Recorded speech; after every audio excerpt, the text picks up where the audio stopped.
بسم اللہ الرحمن الرحیم۔ دوستو، ہم آج ایک ایسے موضوع پر بات کرنا چاہتے ہیں جو کہ تاریخ اسلام کا ایک انتہائی تاریخ اور سیاہ باب سمجھا جاتا ہے، لیکن المیہ یہ ہے کہ ہمارے خطیب حضرات، مقررین حضرات جو خطاب کرتے ہیں، تقاریر کرتے ہیں، وہ اس واقعے کا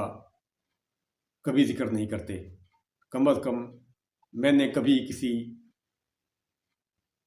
مقرر سے، خطیب سے اس واقعے کا ذکر نہیں سنا، اور اس طرح کے واقعات چھپانے سے بجائے فائدہ کہ نقصان ہو سکتا ہے۔ جب تک ہم اپنی کوتاہیوں پر نظر نہیں رکھیں گے تو ہم آگے نہیں بڑھ سکیں گے۔ میرا مطلب ہے واقعہ جو کہ حجر اسود کے اکھاڑے جانے کا واقعہ، کعبۃ اللہ سے حجر اسود کو اکھاڑ کر لے جایا گیا تھا۔ وہ کون ملعون تھے، وہ کون لوگ تھے جنہوں نے اتنا بڑا کام کیا؟ کعبۃ اللہ میں گھوڑوں کی لید اور پیشاب کروایا گیا، ان سے گند کروایا گیا، اور 10 سال تک حج کو موقوف کر دیا۔ حج نہیں ہو سکا 10 سال تک۔ کیا ہمیں کوئی اپنا عالم، اپنا خطیب کو اس طرح کا بتاتا ہے؟ اس طرح کی باتیں چھپانے سے فائدہ کچھ نہیں ہوتا۔ ہم وہ بات آج بتاتے ہیں کہ وہ کیا تھا واقعہ اور کس نے کیا، کس ملعون شخص نے اس طرح کے واقعات کیے۔ یہ تھا کرامتی، یہ کرامتی لوگ ہیں جنہیں اسماعیلی بھی کہا جاتا ہے، اسماعیلی شیعہ بھی کہا جاتا ہے، اور انہیں باطنی بھی کہا جاتا ہے۔ باطنی، آپ شاید بہت سے لوگ جانتے ہوں گے باطنی کون تھا۔ مشہور باطنی حسن بن صبا تھا، حسن بن صبا، جس نے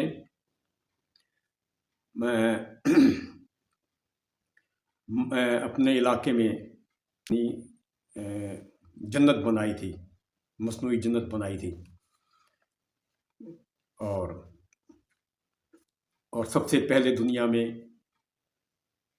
جو خود کش حملہ آور تھے وہ اس نے تیار کیے تھے، اور اس کا نام سن کر بڑے بڑے بادشاہ تھرا جاتے تھے،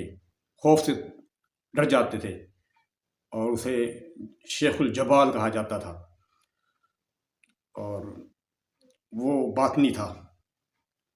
اور باطنی ہی اسماعیلیوں کی ایک شاخ ہے، اور انہیں کرامتا بھی کہا گیا ہے، کرامتی کہا گیا ہے، تاریخ میں اسے کرامتی کہا گیا ہے۔ تو یہ کرامتی کون تھے؟ یہ اصل میں تھے، اس کا جو بانی تھا، اس کا جو بڑا تھا، جس نے بنیاد رکھی اس فرقے کی، اس کا نام تھا حمدان بن اشعث۔ حمدان بن اشعث یہ کوفے کا رہنے والا تھا، اور وہ پستہ کتھا چھوٹے چھوٹے قدم اٹھاتا تھا، تو اس لیے لوگ، اور چھوٹے چھوٹے قدم اٹھانے کو عربی میں کرمت کہا جاتا ہے، اس لیے بھی اسے کرامتی کہا جاتا تھا، کرامتی قاف قلم سے، اور نزدیک قدم رکھنے والا۔ اور اس کے بعد عربی میں ہی کرمت، توئی کی جگہ اگر تے ہم لکھ دیں گے تو اس کا مطلب ہوگا سرخ آنکھوں والا، یعنی اس لیے بھی اس کو کرامتی کہا جاتا تھا کہ اس کی آنکھیں سرخ تھیں، لوگ اس کو سرخ آنکھیں والا کرامتی کہا تھا۔ وہ انتہائی مکار اور چالاک شخص تھا، اور اس نے اپنے ابتدائی دور میں اسلام میں اپنے عقیدے میں جرائم کو جائز قرار دیا، لوٹ مار کو جائز قرار دیا، اور زیادہ سے زیادہ مال دولت جمع کرنے کو اس نے اپنے لوگوں کو آمادہ کیا، اور ہر شخص اپنی دولت اس کے حوالے کرتا تھا، اور وہ ان سب کی ضرورتیں پوری کرتا تھا۔ اس طریقے سے یہ سلسلہ شروع کیا، اور یہاں تک کہ انہوں نے حاجیوں کو بھی لوٹنا شروع کر دیا، اور اس وقت کے جو عباسی خلفاء تھے، اسلام کے خلیفہ جس کو کہا جاتا تھا، وہ بھی اس کے آگے بے بس ہو چکے تھے۔ تو یہ اس کے بعد ان کے جو جانشین آتے گئے تو یہ 317 ہجری میں ان کا جو جانشین تھا ملعون شخص، اس کا نام تھا ابو طاہر اس کے عام طور پہ کہا جاتا ہے۔ اس نے 18 جنوری 930 عیسوی میں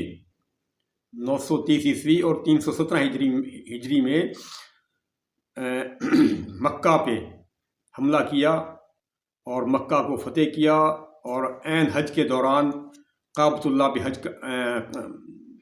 حملہ کر کے بے شمار ہزاروں حاجیوں کو قتل کر دیا،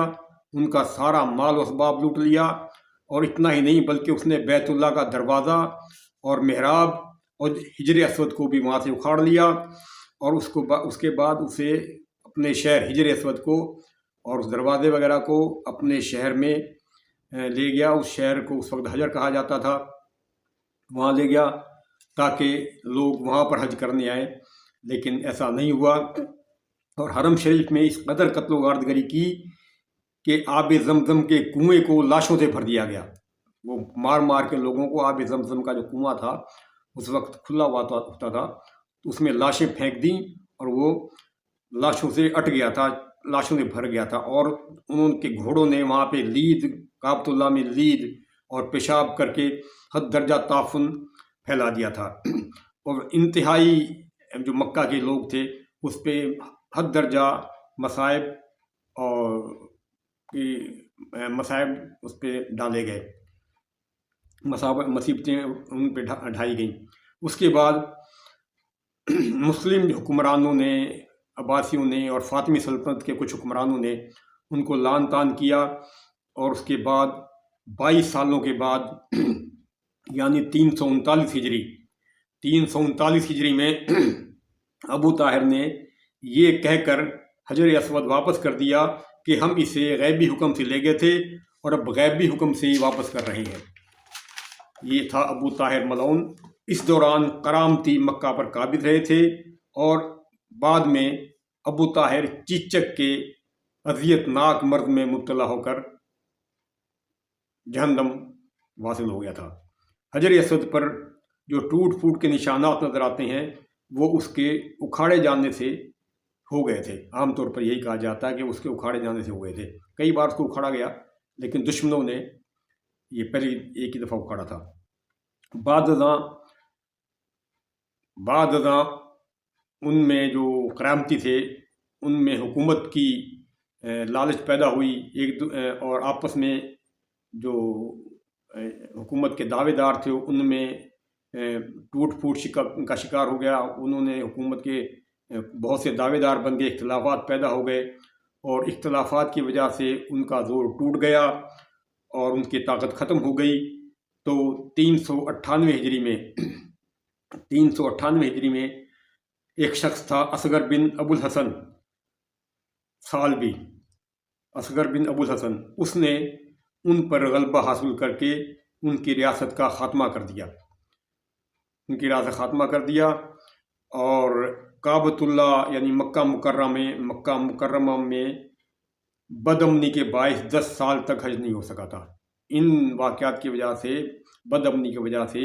جو کعبۃ اللہ میں مکہ مکرمہ میں ہوئی تھی، 10 سال تک کعبۃ اللہ کا مسلمان حج نہیں کر سکے تھے۔ اس قدر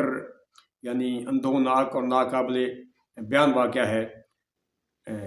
جو ہم سے چھپایا جاتا ہے، خوفناک واقعہ، لیکن ہمیں بجائے چھپانے کے ہمیں اس سے سبق حاصل کرنا چاہیے اپنے آپ میں، اور اتحاد قائم کرنا چاہیے، نہ کہ اس کو چھپا کر اور اپنے آپ کو منہ چھپا کر پھرتے رہیں۔ اس کے ساتھ میں اجازت چاہوں گا، اور اس طرح کی مزید ویڈیوز، معلوماتی ویڈیوز ہم پیش کرتے رہیں گے، بہت سے لوگوں کو ناگوار بھی گزرے گی شاید۔ تو اگر آپ کو باتیں پسند ہیں تو میرے چینل کو سبسکرائب کریں۔ بہت شکریہ، نوازش، اللہ حافظ۔